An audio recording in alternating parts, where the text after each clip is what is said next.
c'est peut-être ici l'occasion de le redire, et je le redis encore haut et fort. Les Banyamulenge sont nos compatriotes congolais.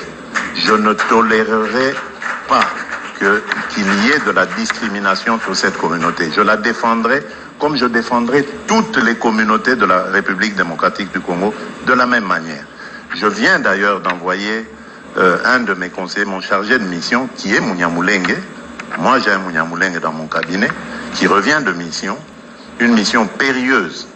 Et il est allé, je crois que vous avez dû voir ça à la télévision, parce que moi je l'ai vu à la télévision, aux infos.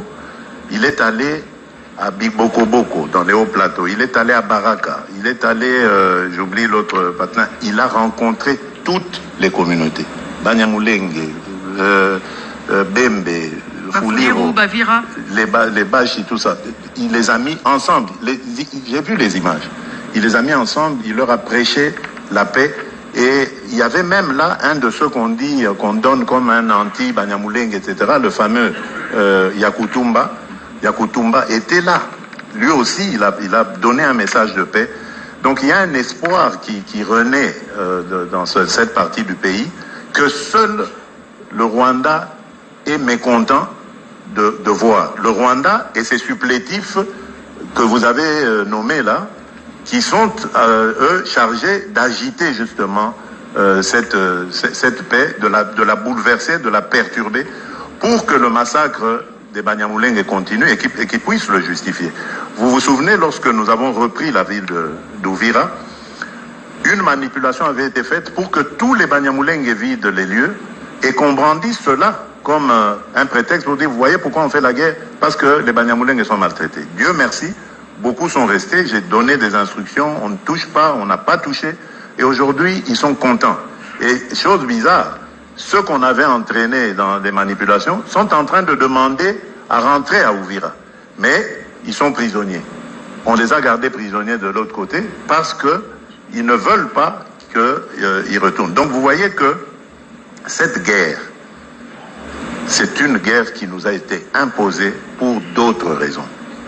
Cette haine entre les communautés, elle a été suscitée pour justifier certaines choses. Et donc, ça, je ne peux pas l'accepter. Je me battrai jusqu'à ma dernière énergie pour mettre fin à ça et permettre aux communautés congolaises de vivre en paix. Parce que c'est ça qui est notre vocation. Le Congo a toujours été un pays de paix. Ces choses-là, nous ne les connaissions pas. Nous, quand on grandissait, on a grandi avec des amis Banyamulenge et autres.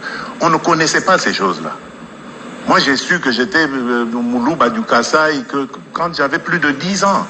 Et même pas dans des conditions de discrimination. Mais parce que, bon, lors d'une fête où je ne sais quoi, des gens, les chantres et tout ça, hein, ils vantaient la culture Louba et c'est comme ça, on a, non, tiens, c'est chez nous ça. Donc moi j'ai jamais vécu dans cette haine, jamais, je ne sais pas ce que ça veut dire ça. Surtout quand on est entre Congolais, je ne peux pas haïr un autre Congolais uniquement pour ses origines. La preuve d'ailleurs que ma femme elle est de l'Est, donc c'est vraiment dans notre famille qu'on est tous comme ça. Aucun de mes frères n'a une femme Louba, aucun. On a tous des femmes de la République, des Congolaises. Voilà. Donc, vraiment, c'est vraiment des choses que je combats et je combattrai toujours.